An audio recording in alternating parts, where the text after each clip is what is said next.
नेपाल में भारी बारिश और भूस्खलन के कारण जान गंवाने वालों की संख्या 200 के करीब हो चुकी है। पुलिस ने सोमवार को इसकी जानकारी दी है। उन्होंने बताया है कि अभी भी 30 लोग लापता हैं। पिछले शुक्रवार से भारी बारिश और भूस्खलन के कारण हिमालय राज्य में तबाही मच गई।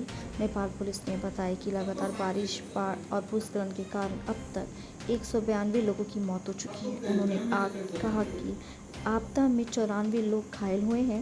नेपाल सरकार तलाशी, बचाव और राहत अभियानों को प्राथमिकता दे रही है।